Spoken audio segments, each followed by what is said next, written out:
안녕하세요 여러분, 오래간만입니다. 보다시피 이거 포틀랜드에는 정말 오래간만에 뭐 해는 아까 좀 있다가 저거 없는데 그래도 구름이라도 뜨고 아주 오래간만에 한 두어 달 만에 비가 안 온 것 같아요. 정말 비가 많이 와가지고 힘들었습니다. 겨울 폭풍도 있고 그래가지고 아마 이제 한국도 봄이 오지 않나 생각이 드네요. 오늘은 회사 인근에 있는 조그만 놀이터 호수에 한번 나와봤습니다. 오늘 우리나라에서 애들을 뭐 이렇게 학교 가르치고 그러지 않습니까? 공부 가르치고 그러면은 제일 먼저 모든 학부모들이 꿈꾸는 게 서울대학교를 좀 보내야 되겠다라는 생각이 많이들 가지고 계실 거예요.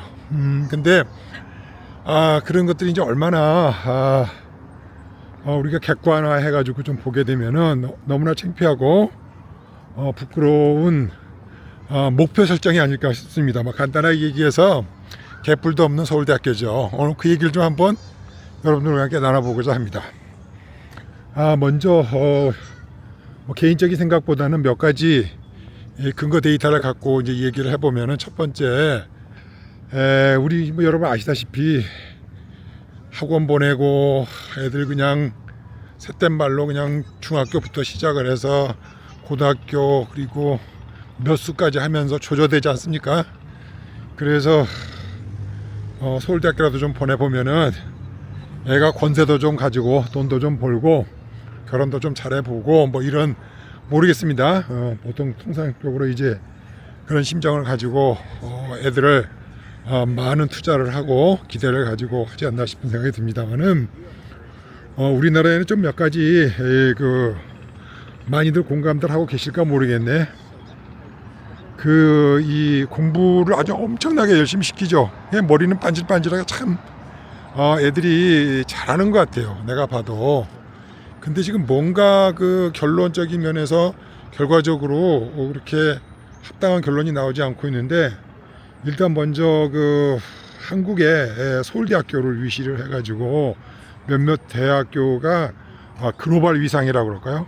전 세계적으로 어떠한 평가를 받고 있고 어떤 위치에 있는지 오늘 한번 나눠보고, 그게 이제 어떤 이제 우리가 앞으로 해야 될지 그 얘기를 한번 해보고 싶습니다. 왜냐하면은 우리가 잘못된 교육을 하거나 또 잘못된 가치관이 전도가 되거나 그리고 이게 다 낭비 아닙니까?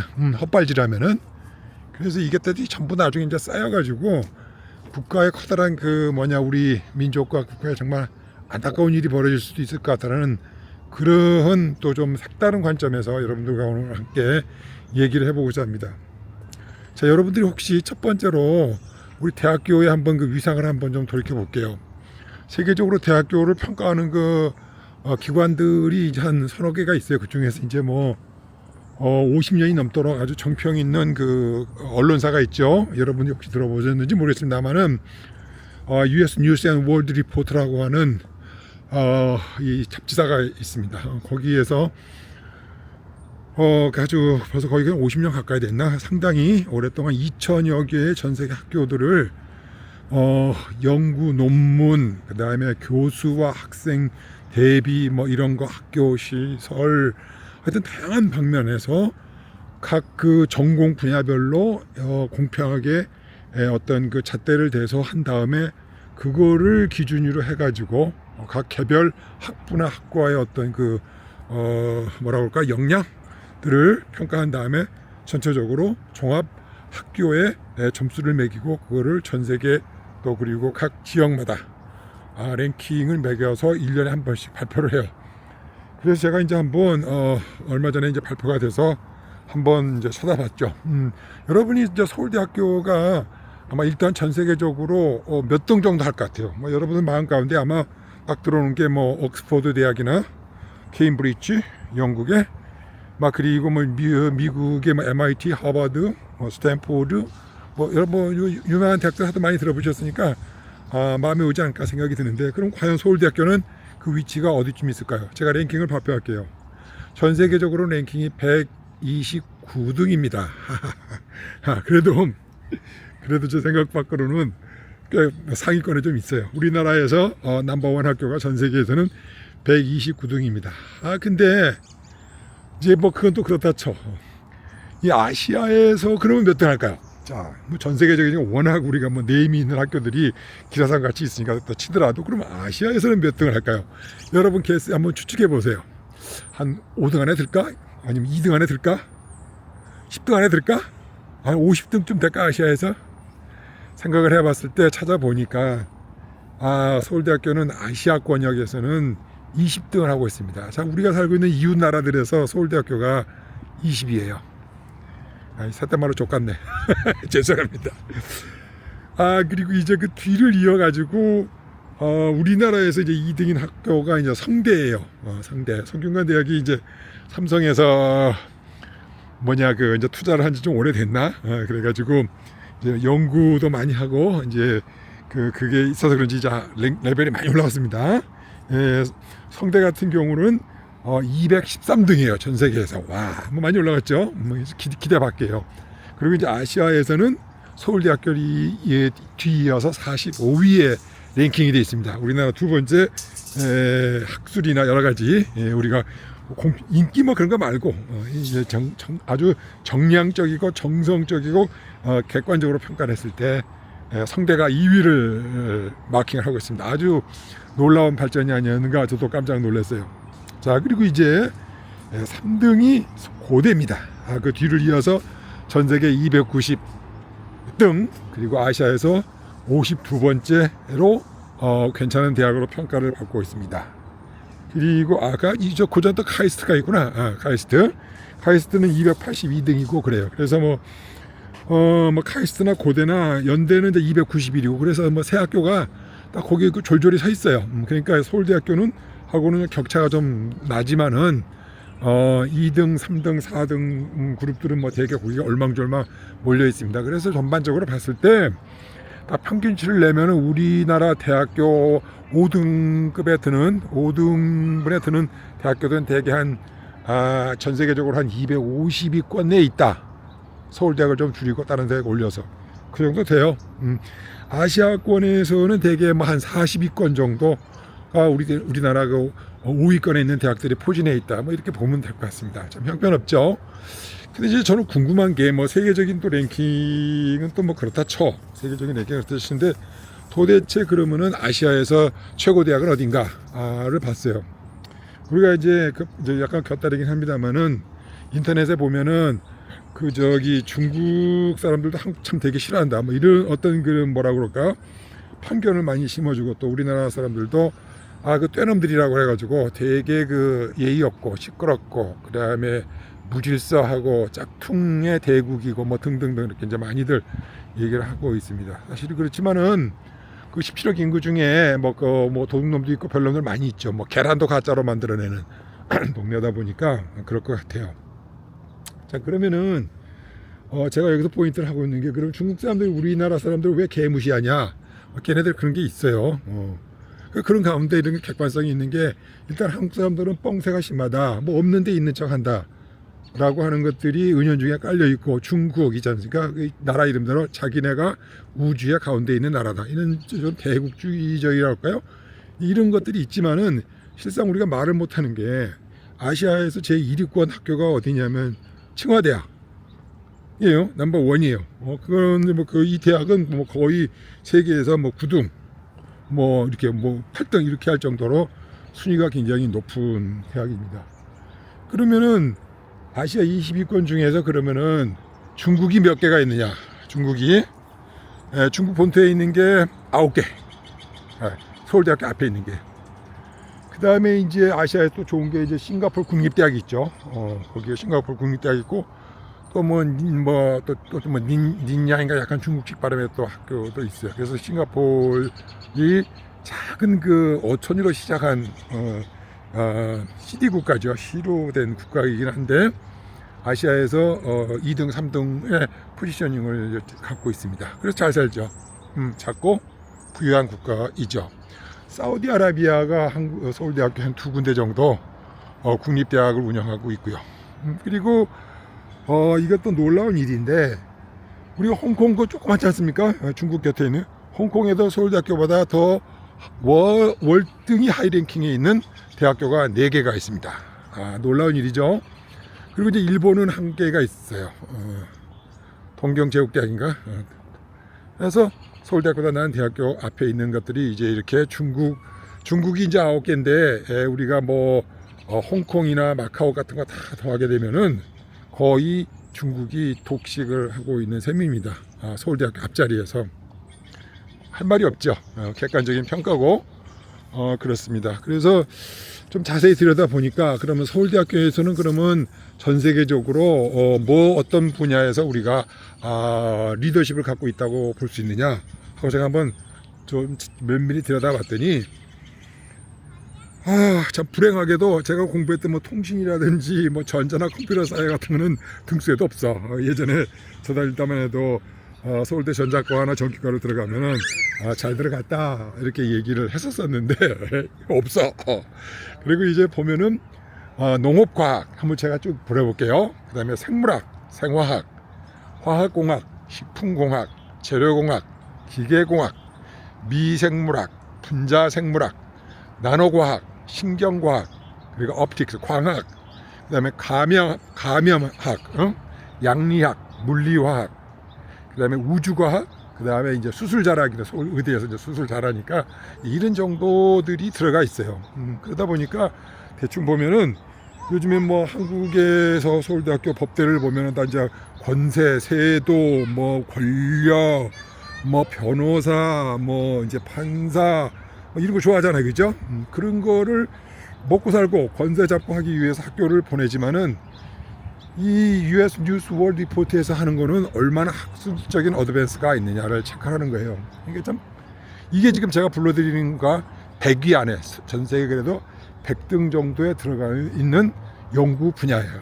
그러니까 우리나라 결국적으로 얘기를 하면은 참 뭐라 그럴까 서울대학교 그러면은 우리나라 제1의 그 네임 브랜드를 갖고 있는 학교임에도 불구하고 전 세계적인 마당에서 봤을 때에는 그 참 뭐라 그럴까 별반 내세울 게 없어요. 참 쪼그라들죠. 속상해. 그래서 뭐 이거를 객관적인 데이터를 한번 여러분들하고 한번 첫 번째로 나눠봤고요. 자, 두 번째는 이제 뭐냐, 뭐 우리나라에서 뭐 국내에서 좀 학벌을 가지고 따지고 시집도 잘 가야 되겠고 장가도 잘 가야 되겠고 출세도 좀 해고 권력도 좀 잡아보고 그래서 서울대학교에 길을 쓰고 간다. 좋아요. 근데 이제 그 사람들이 사실은 엘리트를 그룹을 형성하면은 어떤 문제가 생기냐면은 시각이 글로벌화돼 있지 못해. 그러니까 전부 한국적이야. 사고방식이 그냥 한국만 보는 거야. 그렇기 때문에 조금 전에도 얘기를 말씀드렸지만 중국을 우습게 보는 거야. 아마 나도 중국 좋아해서 그런 얘기 아니에요. 또 그런 거 갖고 꼬들지 하지 마시라고. 중국을 객관화해서 보지를 못하고 자기 객관화가 안 돼 있고 남을 비판하고 내가 국뽕에 젖어 국뽕스러운 얘기를 하면 다 기분이 좋은 거지. 그래서 사실 실상은 이제 우리가 요즘에도 참 제가 듣기에 기분 좋은 것 중에 뭐냐면 이제 우리나라가 전투기를 만들어. 이 전투기 부품이 한 26만 개에서 한 30만 개 들어가고 있는데 우리나라가 그거를 지금 이제 만들어서 세계 시장을 끌고 나가려고 하는 게 있어요. 그러니까 굉장히 복잡한, 제가 엔지니어링 쪽 아니면 이거 굉장히 재료공학이라든지 그다음에 여러 가지 전자 장비들 이거 굉장히 쉬운 일이 아닌데 잘하고 있어. 그래서 나름대로 저도 좀 국뽕이 좀 있긴 합니다만은 사실 이런 것들을 이끌어가는 사람들고 연구하는 사람들은 키맨들은 다 전투기 만드신 분도 한국에서 한국 사람이면 미국에서 와가지고 만드신 박사님이 주도를 해가지고 하신 얘기예요. 제가 왜 이런 얘기를 드냐면 서울대학교 나와가지고 요즘에 택도 없어. 요즘같이 아까도 얘기 드리잖아요. 아니 뭐 이제 열외 129등의 평가를 받는 학교가 뭐 나머지 대학은 말할 것도 없고 어떻게 거기서 세계 기술과 과학과 우리 먹거리를 찾아서 하실 분들이 나오겠냐 이거야. 쉽지 않죠. 그래서 제가 이제 두 번째 뒤져본 게 뭐냐면은 세계에 좋은 대학이 제일 많이 몰려있는 미국과 영국을 한번 찾아봤어요. 그래서 이제 미국 데이터는 이제 자주 나와 있기 때문에 한번 들여다봤습니다. 자, 2022년도하고 23년도 데이터니까 이제 작년도 최신판이죠. 미국의 해외에서 유학 온 학부나 대학원생, 박사과정에 있는 모든 유학생들이 106만 명이 지금 재학을 하고 있어요. 미국에서. 많죠. 자, 그중에 이제 제일로 많은 유학생이 미국에 건너와 있는 나라가 어느 나라냐 하고 이러면 짐작하셨겠죠. 당연히 중국입니다. 중국이 31만 명 정도가 와 있어요. 중국 본토에서 온 애가 29만 명, 대만 쪽에서 온 애가 3만, 대만, 홍콩, 마카오에서 온 다 합치면 3만 명. 그래서 한 32만 명 정도가 와 있고 전체로는 31%를 차지하고 있습니다. 10명 중에 3명이 중국 사람의 얘기지. 그 다음에 이제 또 두 번째 우리가 이제 좀 경계를 해야 될 나라가 어디냐면은 인도예요. 인도는 또 예전에 이제 영어 쓰고 약간 그 영국식 발음 많이도 하고 있지만은 인도 애들도 나라가 크고 부자 나라 아닙니까? 그렇죠? 그 나라에서도 엄청난 학생들을 내다 보내요. 얼마냐면 22만 명을 미국에 보내고 있어. 전체 약 한 21% 정도의 학생이죠. 10명 중에 2명은 인도 사람이야. 그리고 이제 중국 사람들은 거의 대부분 엔지니어링 쪽에 있어요. 엔지니어링 쪽에서 공학 계열 쪽에서 일을 해. 그리고 외국 사람들은 원래 의학 계열에 못 들어가. 미국에서 거의 안 받아줘요. 언어 문제도 있고 거의 안 받아줘. 그래서 대부분 이제 중국에서는 공학 계열에 들어가는데 인도 애들은 공학뿐만이 아니고 경제 쪽에 예를 들어서 경영학이라든지 뭐 이런 데도 많이 진출을 하죠. 걔네들이 이제 영어가 조금 되니까 된 애들이 많으니까 그 대표적인 아마 그 성공 사례 중에 하나가 지금 알파벳 그룹인가 우리 이제 구글이 속해 있는 거기에 구글의 회장이 CEO가 누구죠? 대장이 순다루 핀차인가 하는 그 인도 사람이란 말이죠. 인도 이미 1세야. 1세잖아요.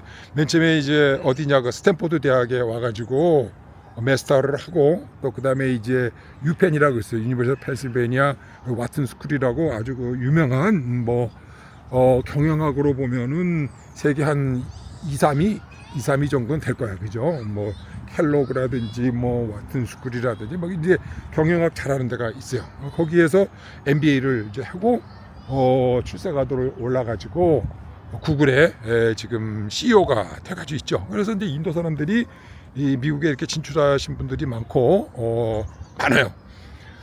반면에 이제 우리나라는 그럼 이제 도대체 몇 명이 있느냐? 우리나라는 현재 다 털어서 학부까지 다 털어가지고 4.4만 명, 그러니까 44,000명 명이 이 재학을 하고 있어요. 재학을 하고 있고 그 중에는 커뮤니티 칼리지 2년제 대학, 그 다음에 학부, 공학부, 여러 가지 경제학부 다 박사학위 다 털어서 44,000명이었어요. 전체 보면은 미국에 유학 온 사람의 100명 중 4명이 한국 사람이야. 예전에는 이보다 더 많았어. 계속 줄어드는 거야. 계속 줄어들어.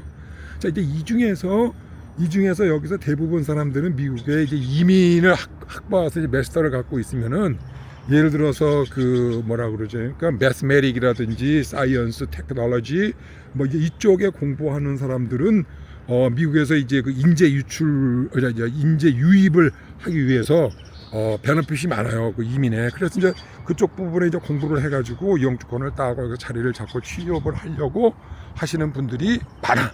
결과적으로 대학교 마스터를 마치고 이제 박사 과정에서 고급 인재로 올라가기 위해서 하는데 거기에 이제 또 두 가지 부류가 있어 보면은 이제 첫 번째는 뭐냐면은 정말로 공부가 좋아서 연구 개발하고 자기 어떤 연구 목표를 더 계승 발전하기 위해서 그냥 연구에 몰두를 해서 하는 박사가 있고 또 제 친구들도 좀 보게 되면은 전부 대학교의 어떤 자리. 이제 우리나라 같은 데 돌아가게 되면은 미국에서 공부를 해서 오는 거는 학위 갖고 오는 거는 당연지사고 서울대학교 나와가지고 서울대학교 박사를 받아가지고 요즘 한국에서 자리 잡기가 쉽지가 않을 거예요. 물론 이제 요즘 시대에는 하버드나 MIT나 코넬이나 스탠포드나 이런 데에서 박사를 또 받지 않으면 한국의 지방대학교 자리가 아마 없을 것 같아. 그러니까 이제 교수 자리라고 하는 이제 어떤 안정적인 그 수입과 그 지위와 그 명판이 있는 이제 그런 거를 위해서 또 공부하시는 분이 있어. 그러니까 실질적으로 우리가 원하는 거는 과학자는 과학을 하고 엔지니어는 엔지니어링을 해야 되는데 이게 이제 가다가 이제 중간으로 세시는 분들이 많아서 유학원 44,000명 분야 중에서 과연 우리가 로켓을 만들고 우주선을 만들고 전투기를 만들어서 띄울 만한 역량이 있으신 분들이 몇 분이 있겠는가 하는 게 참 안타까운 거야. 요즘 세상에 미국에 이어서 중국은 뭡니까 그 저 우주에서 그 모함 뭐죠 그 저기 그 도킹도 하고 이제 그런 것들도 이제 만들고 있는데 우리는 뭐 지금 뭐 김정일인가 뭐 하는 무슨 뭐 이 그거를 참 뭐 답답하니까 이제 그 정도로 하고요. 그래서 이 미국 유학생들의 어떤 그런 내면이나 어떤 그 통계 수치를 봐도 그렇게 썩 마음에 흡족하지 못해. 참 이제 좀 그렇습니다. 그리고 이제 세 번째로 이제 말씀을 좀 드리고 이제 싶은 부분이 있는데 호주에 가면은 그 ASPI라고 하는 그 있어요. 근데 ASPI는 이게 또 뭐 하는 게냐면 호주 전략 정책 연구소 뭐 오스트레일리안 뭐 스트래티직 폴리시 인스티튜트 뭐 이렇게 얘기를 해야 되나? 그래서 여기서 이제 뭐 하냐면은 그 핵심 미래 기술을 어떤 나라가 몇 개를 갖고 있느냐, 또 어느 정도를 하고 있느냐, 뭐 이제 이런 거를 가지고 이렇게 평가를 하고 이렇게 등급을 하는 데가 있어. 이 나라의 어떤 그 역량을.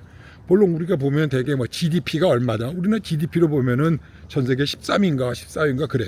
여러분들이 그래서 우리가 굉장히 잘 사는구나 하는데 나중에 이제 GDP가 뭐고 GNI가 뭐고 그다음에 여러분들이 개인 소득이 얼마가를 놓고 보지만 다 그 허상이야. 잘못된 좋은 것만 얘기하고 귀 발름해서 귀에다 꿀 발라주는 얘기이기 때문에 매우 조심하셔야 돼. 어쨌든 간에 이 ASPI에서 그 이제 이 나라의 우리 한국의 핵심 역량이 뭔가, 즉 이 핵심 미래 기술을 얼마나 갖고 있는가를 이제 통계를 냈어. 그게 이제 어떻게 통계를 내느냐 하면은 뭐 여러분들이 네이처지라고 많이 들었죠. 그리고 이제 전기 전자공학 쪽에서는 IEEE라고 그래. IEEE. 그래서 거기 이제 그런데 전문 학술지에 발표되는 그 논문 있잖아요. 학술지 논문. 이제 여러분도 많이 들으셨겠지만 그 논문지에 하려면 아주 좀 뭐랄까 여러 사람들이 리뷰를 하고 여러 그 전문가들, 이제 교수들, 연구원들이 그 검토를 해가지고 이거는 실을만하다. 인쇄를 해서 공표를 할 만하다 했을 때 이제 전문 학술지에 이제 실리게 되죠. 물론 실린다고 또 다 되는 건 아니야. 그래서 이제 실렸어. 그거를 5년 동안에 약 220만 건의 전문 학술지에 있는 모든 논문들의 그거를 이제 분석을 하죠. 왜냐하면 논문을 쓸 때 남의 어떤 글이나 어떤 결과를 인용을 할 때는 반드시 이거를 어디에서 어느 논문에서 내가 이 사람 거를 참조를 해가지고 그 기초 위에서 내가 또 새로운 것을 뭘 했다 이렇게 증명을 해야 돼요. 그러니까 이제 논문을 보게 되면은 자기가 연구한 논문이 어떠한 그동안에 인정받을 만한 기술의 근거를 해서 내가 이런 연구 결과를 냈다라고 하는 것이 본래 논문의 그 심사나 또 논문을 쓰는 방식이에요. 자, 그래서 이 논문을 220만 건을 5년간에 지금부터 5년 동안 했다면 220만 건을 다 조사를 해서 이 사람이 이 논문이 얼마나 다른 사람들이 서로 인용을 했느냐, 또 그리고 이 사람이 이제 연구를 한 것이 얼마나 학문적인 그 임팩트, 결과나 영향력이 있느냐를 한번 조사를 64개 분야에서 한번 조사를 해봤어요. 핵심 미래, 우리가 이제 먹고 살 핵심 미래 기술에서. 자, 그랬더니 이제 놀라운 결과가 생겼어요. 자, 1등이 어디였겠습니까? 1등이 64개 분야의 1등이 미국? 개뿔이요. 미국 아니었어. 그럼 어디였겠어? 영국은 순서에는 못 끼고. 그러니까 이제 나라가 망해가는 거지. 어디냐면 1등이 중국이었어요. 64개 분야 중에서 무려 53개가 1등이 중국이야. 그리고 2등이 어디냐? 미국이야. 11개 분야야. 그러니까 앞으로 먹고 살 거리 중에서 중국이 53개 분야에서 1등을 했고, 그 다음에 2등이 미국이고, 그 다음에 없어. 한국은 제로지 당연히. 다른 나라도 다 제로야. 그러니까 이 두 나라가 앞으로 미래를 먹고 살 기술들의 모든 핵심 기술 역량들을 다 가지고 있는 거예요. 하하. 그리고 이제 아주 그 이제 1등은 한 게 하나도 없지만은 2등도 하고 3등도 하고 한 그 이렇게 그 뭐라 그럴까 이제 주목받는 나라로는 인도가 있어요. 인도가 3위. 3위가 인도예요. 그리고 이제 우리나라 거를 내가 얼마나 되냐고 조사를 해봤어. 그래서 전체 100% 어떤 특정 분야 중에서 100% 중에서 5%만 된 걸 내가 계산을 해봤어. 몇 개가 되나. 그러니까 사실 이제 예를 들어서 뭐 AI다 그러면 이제 요즘에 많이 뭡니까 GDP인가 뭐 있잖아요, 그죠? 대화형 저 AI 있지 않습니까? 그거가 요즘 이제 AI가 이제 항상 뭐 이 분야 저 분야에서 뭐 삼성 뭐 노트북에도 AI가 씌웠대나 뭐 어쨌거나 개나 소나 다 AI야. 그래서 한번 이제 이제 그런 거를 이제 그 특정 분야들을 한번 조사를 해봤어. 그래서 한국이 이 100점 중에 5%만 시장을 장악하고 있는 가능성이 있는 게 몇 개가 있냐 했더니 몇 개가 있을 것 같아요. 4개가 있었어. 5% 안에. 물론 등에는 못 들고 5%에 들어가는 게 4가지 분야가 있었어요. 참 웃기지. 그래서 이제 슈퍼 컨덴서라고 하는 게 있는데 첫째는 그거는 이제 뭐냐면은 우리가 배터리 있잖아요. 그러니까 전기를 저장을 하는 게 있어. 저장하는 게 배터리뿐만이 아니고 이제 슈퍼 컨덴서라는 게 이제 있는데 이제 그 분야. 그다음에 이제 우리가 이제 이제 이렇게 비화라 그러나 이제 무선 통신으로 이렇게 이제 그 휴대폰 같은 거죠. 이제 그걸 갖고서 비화 장치라고 그러죠. 다른 사람들이 이제 못 듣게 어떤 거를 이제 그걸 복호화한다고 그러는데 이제 그런 기술, 무선 통신 중에 이제 암호화 기술들, 그 다음에 이제 고성능 컴퓨터, 이렇게 이제 만드는 기술들, 그 다음에 이제 우리가 좀 있는 게 뭐냐면 지향성 에너지라고 있어요. 이렇게 이제 어떤 A 지점에서 B 지점을 이제 무선으로 에너지를 보내는 거야. 그 선으로 보내는 게 아니고 이런 기술들이 한 5% 정도의 지배력을 갖고 있어. 그리고 나머지는 다 5% 이하야. 그러니까 우리나라의 기술 수준이 전반적으로 모든 핵심 앞으로 미래를 먹여 살 핵심 기술 중에 전혀 등수에 들지를 못하는 거야. 왜 이런 현상이 생겼을까요? 그 여러분들이 나는 그 기본적인 기술 모든 것들이 그래 우리가 머리가 없는 것도 아니야. 공부는 초등학교 때부터 영어 가르치잖아요, 그죠? 아마 초등학교 때가 아닌데 뭐 애 날 때부터 가르치는 것 같아. 그렇게 하면서도 왜 우리가 많은 투자와 이런 걸 하면서도 이런 객관적으로 봤을 때 참담한 결과가 나오느냐? 우리는 뭐냐면은 뭐 수학 올림피아드에서 왜 우리는 중고등학교 때 미적분하잖아. 그런 애들을 수학 올림피아드 내니까 머리는 잘 올라가. 문제가 어디에 있느냐? 우리는 문제는 잘 풀어. 그냥 문제를 낼 줄 몰라. 우리가 그게 큰 문제야. 우리가 결과적으로 이 얘기는 무슨 얘기냐면은 항상 2인자야. 팔로워지만은 리더가 못 돼. 기술의 리더. 기술을 이노베이션 하거나 혁신을 하거나 없는 기술을 창조하거나 이런 창의성이 결여가 돼 있고 그냥 매니팩처링 만들기만 잘해. 만드는 것만 신경 써. 그러니까 내가 그랬지. 좋은 얘기를 그랬잖아요. 수학 문제를 못 내. 뭘 알아야 내지. 근데 내놓으면 또 풀기는 잘해. 이게 우리가 아직 2인자에서 1인자를 올라가지 못한 안타까운 현실이야. 이게 우리의 교육이에요. 핵심이 제가 오늘 얘기하고자 하는 포인트가 여러 가지 팩트를 봤을 때 거기 있는 거야. 근데 우리는 이것들이 이 뭡니까 한국적인 사고 방식에서 내가 국뽕이야. 서울대학 들어가면 최고야. 우리 대부분 그렇죠. 서울대학교 들어갔으면 예전에는 간판에 저기만 시골길 같은 데 가면 거기다가 뭐 플랜카드도 놔두고 그랬었어. 그게 다 최고인 줄 알고 사는 거야. 그래서 참 안타까운 일이 우리가 이런 것들을 계속 하게 되면은 나라에 먹고 살 거리가 없고 또 경제나 군사적인 부분이나 또 사회 문화적인 부분이나 이런 부분들을 그리고 역경이 닥쳐오겠죠. 그거를 이겨내고 할 수 있는 지혜와 그런 리더십들이 부족해. 알고 배운 게 있어야 뭘 가서 대처를 하지. 남들 뒤따라가. 우리가 잘 알잖아요. 뭐 세계의 명품 소비량 1위다. 그거를 신문에 왜 내? 그 부끄러운 줄 알아야지. 내가 지난번에도 영상에 언제 말씀 안 드렸습니까? 김밥 민족이라니까 다 똑같아. 한번 입으면 다 누구 거 무슨 가방 들어야 되고, 어떤 그 화장품은 다 얼굴에 똑같이 처발라야 되고, 어떤 헤어스타일 하면 다 똑같이 해야 되고, 그 안 하면 뭐라 그래 또. 주변에 앉아서 다 시기와 경제, 진짜로 잘못되어 있는 경쟁심이야. 너무나 우물 안에서 자기하고 이웃만 바라다보고 저 멀리 지평선이나 지구 바깥에서 또 다른 나라에서 어떻게 움직이는지는 관심도 없어. 심리전은 그렇지 않습니까? 지금도 얼마나 군사적으로 우리 한국이 위험한 가운데에 노출이 돼 있고, 앞으로 지금 2024년도에 닥칠 국군을, 나라의 운명과 민족의 운명을 가늠할 수 있는 엄청난 파도들이 지금 바로 코앞에서 다가오고 있는데도 불구하고 우리가 신문을 보거나 정치 현실을 보거나 그러면 너무나 안쓰러워. 도대체 엘리트들은 다 어디가 있고, 정신을 바로잡게 해야 될 종교 지도자들은 다 어디가 있고, 맨날 국민들 한다고 읊조려대고 있는 정치인들은 지금 맨날 앉아서 내일이면 폭탄 터질지도 모르는 그 위험한 상황에서 앉아서 딴짓거리만 하고 있는 거지. 그래서 참 멀리서 지평선에서 바라보는 한국은 이런 교육적인 면에서 미래 인재를 길러내고 나라의 운명을 맡겨야 될 어떤 그 인재나 또 먹거리를 또 책임져야 될 엘리트 그룹들이 정말 정신 좀 차리고 정말 세계적인 마당에서 꿀림없이 좀 잘 됐으면 하는 마음이 간절해요. 오늘 좀 쓴소리 많이 했는데, 우리가 특별히 아주 코앞에 있는 거는 중국을